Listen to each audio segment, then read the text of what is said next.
बालिका उच्च माध्यमिक आदर्श विद्या मंदिर आदर्श नगर मालपुरा की ऑनलाइन कक्षाओं में आपसे विद्यार्थियों का हार्दिक स्वागत अभिनंदन। आज हम कक्षा 12वीं कक्षा में राजनीतिक विज्ञान का दूसरी इकाई जो प्रमुख अवधारणाएं हैं उन अवधारणाओं में दूसरी इकाई शक्ति, सत्ता और वैधता का अध्ययन करने जा रहे हैं। सबसे पहला आता है शक्ति। शक्ति क्या है? राजनीतिक विज्ञान में शक्ति का बड़ा रोल है।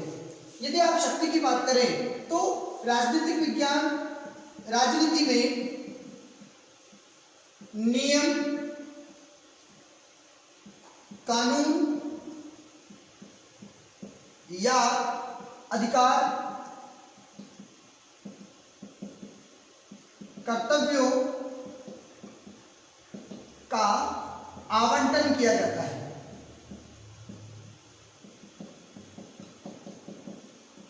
आप देखिएगा कि राजनीतिक विज्ञान में नियम बनाए जाते हैं, कानून बनाया जाता है, अधिकार बनाए जाते हैं, कर्तव्य बनाए जाते हैं, इन सबका आवंटन किया जाता है और उसका आवंटन के साथ साथ उसका पालन भी करवाया जाता है।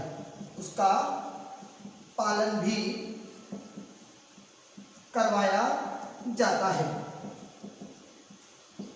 और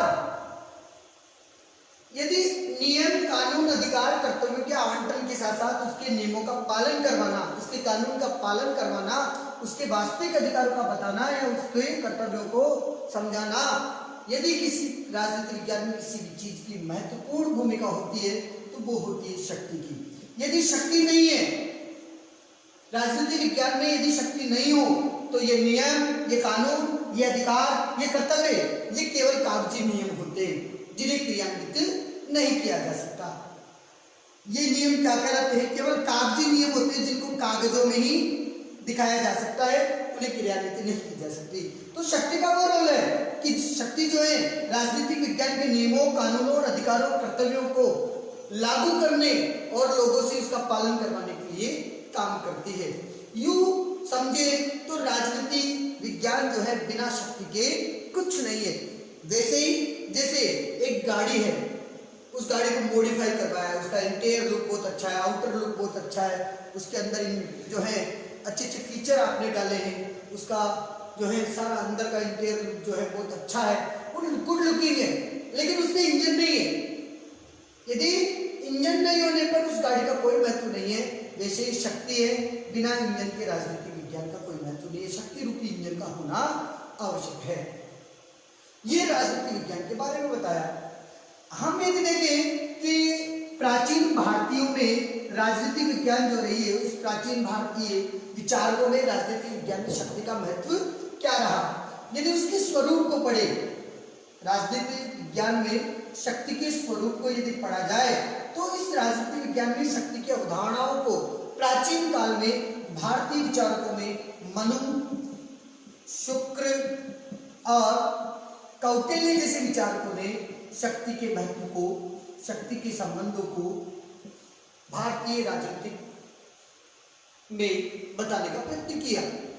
यदि बात करें प्राचीन भारतीय विचारकों की, तो इन प्राचीन भारतीय विचारकों ने ही शक्ति के महत्व को राजनीतिक विज्ञान में बताया है कि राजनीतिक विज्ञान जो है उसमें महत्वपूर्ण प्रभाव शक्ति का होता है। शक्ति के बिना राजनीतिक विज्ञान का कोई अस्तित्व नहीं माना जा सकता। उसके नियम, उसके कानून, उसके अधिकार जो भी है वो कागजी नियम हो जाते हैं यदि शक्ति राजनीतिक विज्ञान में नहीं होती। हम बात करें पाश्चात्य विचारकों की, तो पाश्चात्य विचारकों में आप नाम आता है मैकियावली का। मैकियावली की बात करें तो ये प्रथम शक्तिवादी विचारक रहे हैं। मैकियावली क्या रहे हैं? प्रथम शक्तिवादी विचारक, जिन्होंने शक्ति सिद्धांत के बारे में प्रथम बार निरूपण किया। हम यदि शक्ति की दूसरी और पाश्चात्य विचारकों की बात करें तो हॉब्स नाम के एक विचारक रहे हैं। हॉब्स ने अपने ग्रंथ लेवियाथन में शक्ति के संबंधों को बताया। उन्होंने शक्ति को, हॉब्स जो है ये पाश्चात्य विचारक रहे, इन्होंने अपना ग्रंथ लिखा लेवियाथन, ये इनका ग्रंथ है राजनीतिक विचारकों में, राजनीतिक ग्रंथ है, राजनीतिक अवधारणाएं इन्होंने बताई है। और इन्होंने शक्ति को, इन्होंने क्या बताया? शक्ति को राजनीतिक विज्ञान का अंग बताया। राजनीति विज्ञान का अंग इन्होंने बताया।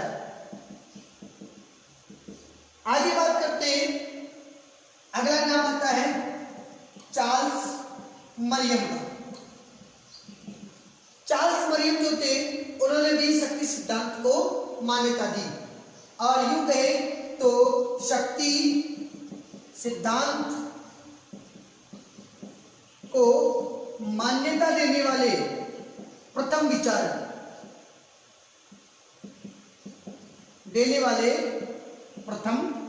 विचारक जो है वो रहे हैं।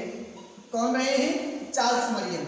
ये चीजें ध्यान रखिएगा कि यदि शक्ति के स्वरूप को पढ़ा जाए तो मनु, शुक्र और कौटिल्य जैसे प्राचीन भारत के जो विचारक रहे हैं उन्होंने भी राजनीतिक विज्ञान में शक्ति का महत्वपूर्ण योगदान माना है, राजनीतिक विज्ञान को शक्ति का अंग माना है। और यदि पाश्चात्य विचारकों की बात करें तो मैकियावेली प्रथम विचारक थे जिन्होंने शक्तिवादी विचारक कहा जाता है। हॉब्स जो है उन्होंने लेवियाथन नामक एक ग्रंथ लिखा और उसमें शक्ति को राजनीतिक विज्ञान का अंग बताया। आगे बात करते हैं चार्ल्स मरियम की। तो चार्ल्स मरियम जो है वो भी कहीं न कहीं शक्ति सिद्धांतों को मान्यता देने वाले प्रथम विचारक रहे हैं। यहाँ तक तो मैंने आपको बताया शक्ति के स्वरूप के बारे में, शक्ति के बारे में। हम पुस्तक में पढ़ते हैं कि शक्ति के विषय में क्या क्या लिखा है, कि शक्ति राजनीतिक विज्ञान की मूल अवधारणा रही है, क्योंकि राजनीति हमारे समाज क्षेत्र का विषय है जहाँ सभी के तहत लिए नियम बनाए जाते हैं, सभी के लिए निर्णय लिए जाते हैं तथा अधिकारों एवं कर्तव्यों पर आवंटन किया जाता है। इन सभी कार्यों को करने के लिए शक्ति की आवश्यकता दी जाती है। कहा ना, अधिकारों और कर्तव्यों का आवंटन किया जाता है राजनीतिक विज्ञान में, और इन सब कार्यों को पूरा करने के लिए क्या होता है? शक्ति का स्वरूप आवश्यक है। ये तो है शक्ति का स्वरूप कि इन सब कार्यों को करने के लिए शक्ति की आवश्यकता होती है। लेकिन शक्ति का वास्तविक स्वरूप क्या है, उसकी प्रवृत्ति क्या है, समाज में शक्ति का स्रोत क्या है, आदि तत्वों पर एक रूपता का अभाव है। इसका अभिप्राय क्या कि जो शक्ति है, शक्ति को लेकर के, उसके स्वरूप को लेकर के सभी लोग एक मत नहीं है। कोई सार्थक मत जो है वो सामने स्पष्ट नहीं आता, क्योंकि सारे मत जो है इसमें कहीं न कहीं सभी एकजुट होकर के मत को नहीं रखते। यदि प्राचीन बात करें तो सैनिक शक्ति महत्वपूर्ण मानी जाती थी, वही समय राजनीतिक शक्ति पर विशेष जोर दिया जाता है। प्राचीन भारतीय चिंतन में मनु, कौटिल्य और शुक्र आदि ने शक्ति के विविध तत्वों पर प्रकाश डाला है। वही यूरोपीय चिंतन में मैकियावेली, देखिएगा मैंने आपको पूर्व में बता दिया है कि वही जो यूरोपीय चिंतक है, यूरोपीय चिंतन में मैकियावेली प्रथम शक्तिवादी विचारक रहे हैं। प्रथम शक्तिवादी विचारक कौन रहे हैं? मैकियावेली। मैंने आपको इसमें पूर्व में लिख करके बताया था कि पहले शक्तिवादी विचारक, ध्यान रखिएगा मोस्ट इंपोर्टेंट पंक्ति है आपके लिए, कि पहले शक्तिवादी विचारक कौन रहे हैं? पहले शक्तिवादी विचारक रहे हैं मैकियावेली, कि यूरोपीय चिंतन में प्रथम शक्तिवादी विचारक। उसके बाद यदि बात करें तो इंग्लैंड के टॉमस हॉब्स ने अपनी पुस्तक लेवियाथन, ये भी ध्यान रखिएगा पूर्व माध्यमिक शिक्षा बोर्ड में पुस्तक का नाम आ चुका है कि लेवियाथन बुक जो है वो किसके द्वारा लिखी गई? तो 1651 ईस्वी में लेवियाथन नामक बुक जो है वो हॉब्स के द्वारा लिखी गई है। राज्य और राजनीति के क्षेत्र में शक्ति के महत्व को रेखांकित किया है, लेकिन एक राजनीतिक अवधारणा के रूप में शक्ति पर विशेष जोर दिया, वो था आधुनिक राजनीतिक विज्ञान की एक विशेषता। आधुनिक राजनीतिक विज्ञान के प्रमुख प्रणेता के रूप में किसको जानते हैं? आधुनिक राजनीतिक। ये देखिएगा तीसरा प्रश्न जो बनता है वो होता है कि राजनीतिक विज्ञान के प्रमुख प्रणेता चार्ल्स मेरियम। चार्ल्स मेरियम जो है उन्होंने शक्ति के विविध पक्षों की व्याख्या की है, और उसके बाद शक्ति की अवधारणाओं को स्पष्ट करने के लिए कैटलीन, लासवेल, कैप्लान और मार्गेनथाउ आदि विद्वानों का महत्वपूर्ण भूमिका रही। कैटलीन ने राजनीतिक विज्ञान को शक्ति के विज्ञान के रूप में परिभाषित किया।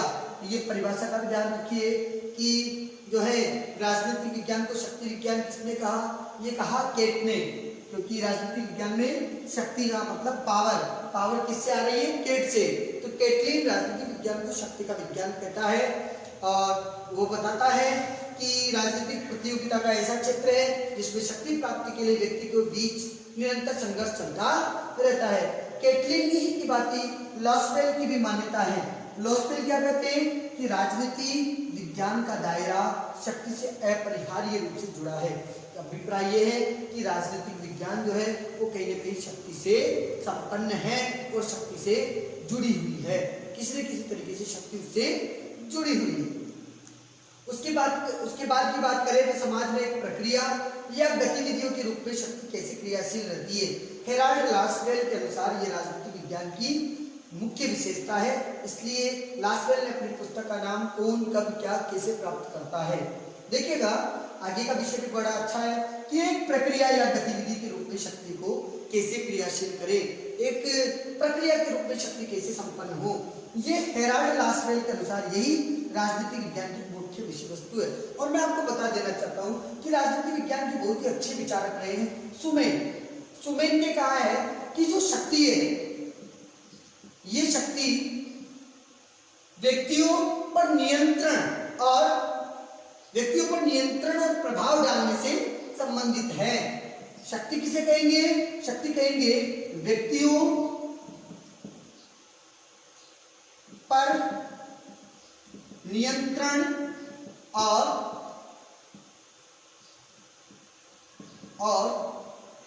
प्रभाव डालने संबंधी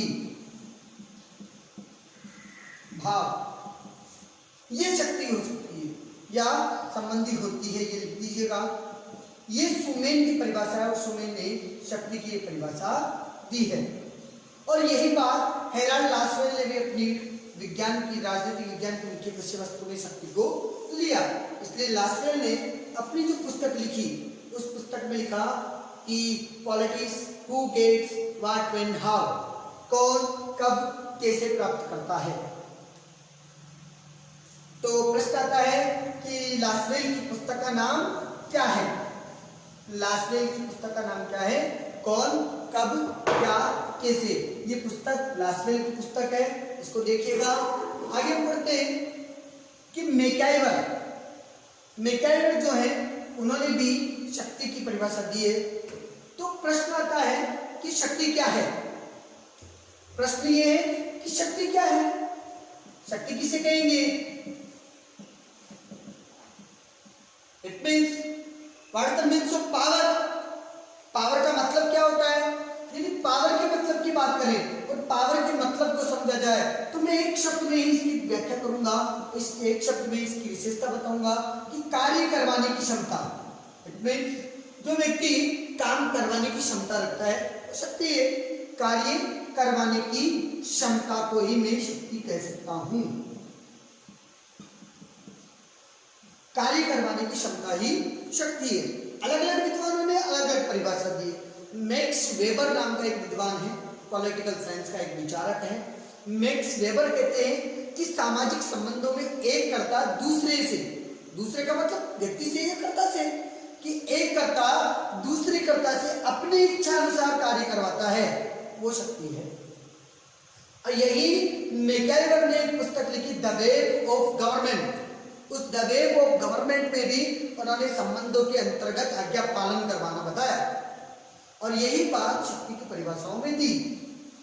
देखिएगा कि मैकाइवर, मैंने जो आपको पूर्व में बताया है कि मैकाइवर ने अपनी पुस्तक द वेब ऑफ गवर्नमेंट में शक्ति को परिभाषित करते हुए लिखा कि यह किसी भी संबंध के अंतर्गत ऐसी क्षमता है जिसमें दूसरों से कोई काम या आज्ञा पालन करवाया जाता है। तो मैं यही कहूंगा कि अपने आत्मिक संबंध है, उन संबंधों के अंतर्गत कोई भी काम आप करवाओ, वो मैकाइवर की परिभाषा शक्ति के अंतर्गत आती है। जैसे मेरे किसी भी आचार्य से, किसी भी अध्यापक से, किसी भी टीचर से अच्छे आंतरिक संबंध है, उन संबंधों से मैं उनसे कोई काम करवाता हूँ तो वही काम कहीं न कहीं शक्ति की ओर से आता है। तो यही बात कही है कि किसी भी संबंध, कोई सांबंधिक हो सकता है, संबंधों के अंतर्गत ऐसा डेवलपमेंट उसके अंदर हो, ऐसी क्षमता हो, ऐसी एलिजिबिलिटी उसके अंदर हो, एबिलिटी हो जिसमें वह दूसरों को काम कराने के लिए या आज्ञा पालन करवाने के लिए सक्षम हो, तो वो चीज शक्ति के अंतर्गत मैकाइवर ने दी। आगे आता है आर्गन शक्ति के शब्दों में। शक्ति दूसरे के आचरण को अपने लक्ष्य के अनुसार प्रभावित करने की क्षमता है। उन्होंने कहा कि शक्ति क्या है, किसी दूसरे का जो आचरण है, उसके जो चारित्रिक गुण है, उनके आधार पर अपने लक्ष्य के अनुसार उन्हें प्रभावित करने की क्षमता, वो ही कहीं न कहीं शक्ति है। मैं मैक्स वेबर की परिभाषा को लिख देता हूं, आप मैक्स वेबर की परिभाषा को उतार लीजिएगा। लेकिन उसके पहले हम पढ़ते हैं रॉबर्ट बायरस्टेड के अनुसार शक्ति क्या है। शक्ति बल प्रयोग की योग्यता है, न कि उसकी वास्तविक प्रयोग। बल प्रयोग करने की योग्यता है। मैंने आपको पूर्व में बताया था, नियम, कानून, अधिकार, कर्तव्यों का आवंटन राष्ट्रपति विज्ञान करती है, लेकिन उन आवंटित नियमों और कानूनों का पालन करवाने का काम या दंड व्यवधान का काम, दंड को भी जो लागू करवाने का काम यदि कोई करता है वो है शक्ति। शक्ति के बिना ये सारे नियम क्या है, कागजी नियम बन जाते हैं, जिनकी क्रियान्विति नहीं हो पाती है। देखिएगा रॉबर्ट बायरस्टेड के अनुसार शक्ति बल प्रयोग की योग्यता न है कि उसकी वास्तविक प्रयोग की। शक्ति की परिभाषाएं ये संकेत देती है कि जिसके पास क्षमता है काम करवाने की, उसके पास शक्ति है। तो आप मैक्स वेबर की परिभाषाएं लिख लीजिएगा। मैक्स वेबर के अनुसार क्या है,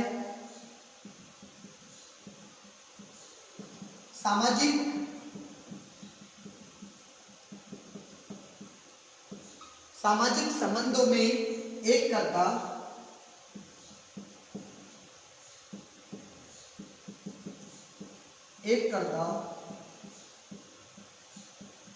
दूसरे व्यक्ति से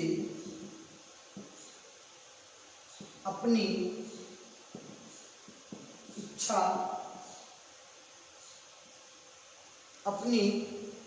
की क्रियान्विति करवाना, यही शक्ति है। ये मैक्स वेबर ने इसकी परिभाषा दी। आप आगे देखिएगा, थोड़ा सा और है। शक्ति वह है, देखिएगा,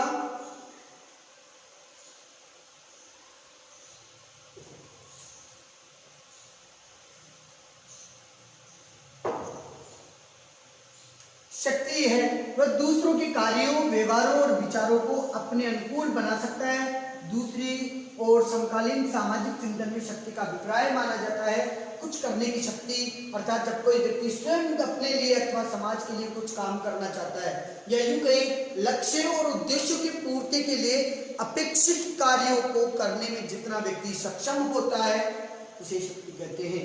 तो अर्थात जब कोई व्यक्ति स्वयं अपने लिए या समाज के लिए कुछ कार्य करता है, तब वह इसी अर्थ में शक्ति का प्रयोग करता है। 100 बातों की एक बात है, किसी लक्ष्य को प्राप्त करना है, किसी उद्देश्य को प्राप्त करना है, किसी लक्ष्य और उद्देश्य की पूर्ति के लिए अपेक्षित जो भी काम है, जो भी कार्य है, उसको करने के लिए व्यक्ति में जितना सामर्थ्य होता है, जितना उसमें सक्षम होता है, उसे शक्ति कहते हैं। आगे हम शक्ति का बल और प्रभाव के भेद के बारे में पढ़ेंगे। धन्यवाद।